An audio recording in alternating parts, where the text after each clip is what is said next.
Video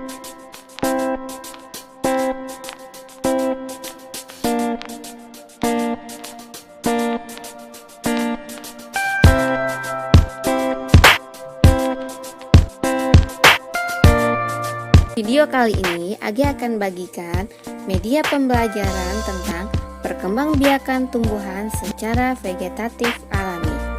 Sebelum kita bahas jenis-jenis perkembangbiakan tumbuhan secara vegetatif alami, kita harus tahu dulu pengertian perkembangbiakan. Untuk lebih jelasnya, tetap stay di channel Agi ya.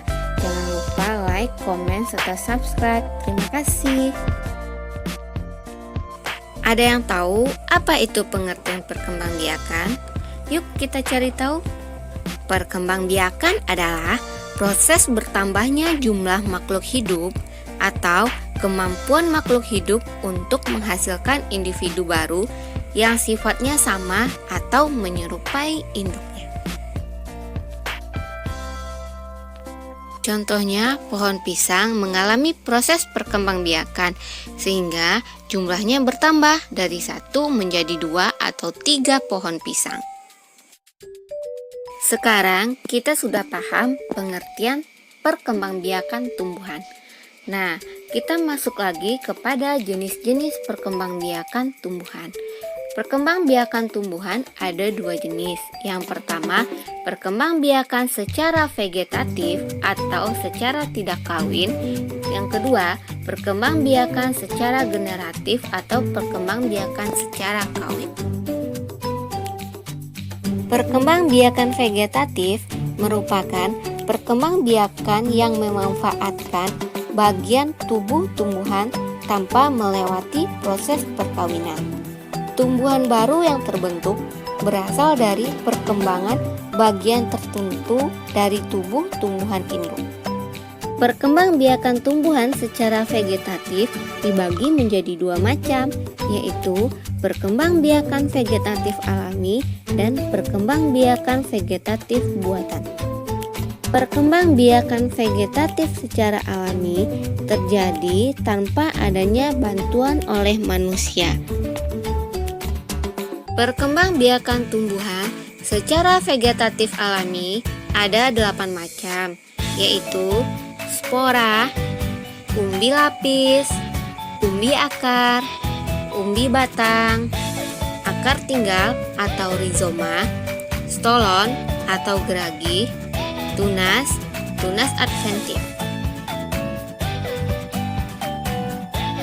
Perkembangbiakan vegetatif alami yang pertama adalah umbi lapis.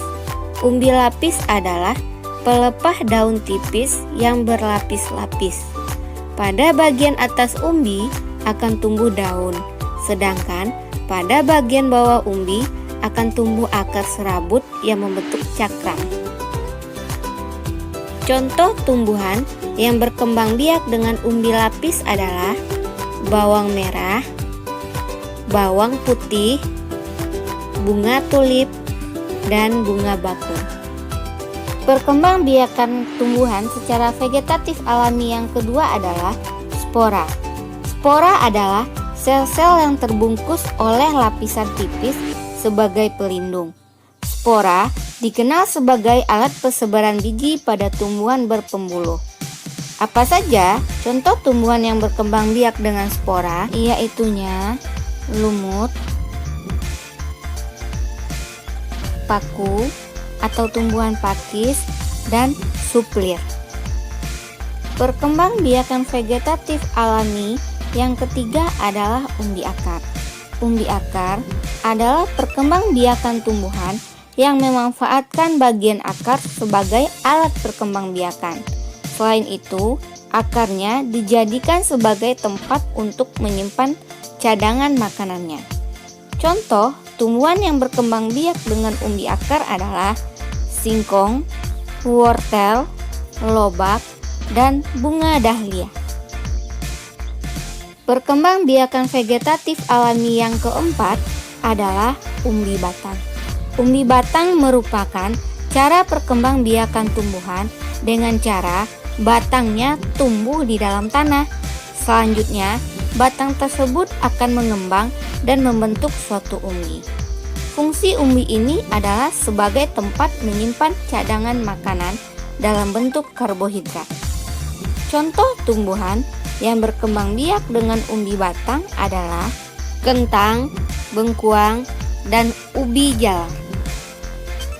Perkembangbiakan vegetatif alami yang kelima adalah stolon atau geragi.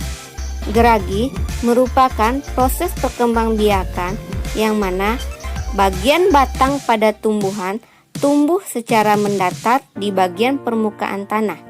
Bagian batang yang menyentuh tanah akan tumbuh akar dan tumbuh menjadi tunas baru. Contoh tumbuhan yang berkembang biak secara geragi atau stolon adalah stroberi, arbe, dan rumput teki. Perkembangbiakan vegetatif yang keenam adalah tunas. Tunas adalah bagian tanaman yang tumbuh dalam tanah di sekitar induk tumbuhan tersebut, sehingga membentuk tumbuhan baru atau rumpun baru. Contoh tumbuhan yang berkembang biak dengan cara tunas adalah tebu, pisang, dan bambu. Jenis perkembangbiakan vegetatif alami yang ketujuh adalah tunas adventif. Adalah tunas yang tumbuh pada bagian tepi daun atau bagian akar. Contoh tumbuhan yang berkembang biak dengan tunas adventif adalah cocor bebek.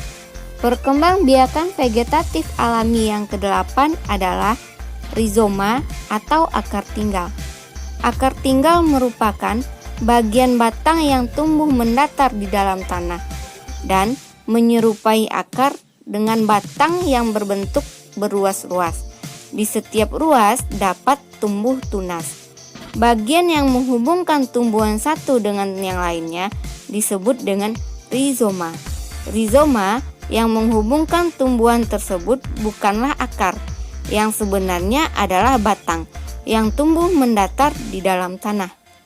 Contoh tumbuhan yang berkembang biak dengan cara rizoma atau akar tinggal adalah jahe, lengkuas, temulawak, dan kunyit. Demikianlah pembahasan kita tentang perkembangbiakan tumbuhan secara vegetatif alami. Jangan lupa bagikan video AG kepada teman-teman yang lain sehingga mereka mendapatkan pengetahuan yang sama dengan kita. Ingat, berbagi itu adalah perbuatan yang baik. Jangan lupa like, komen, serta subscribe. Terima kasih.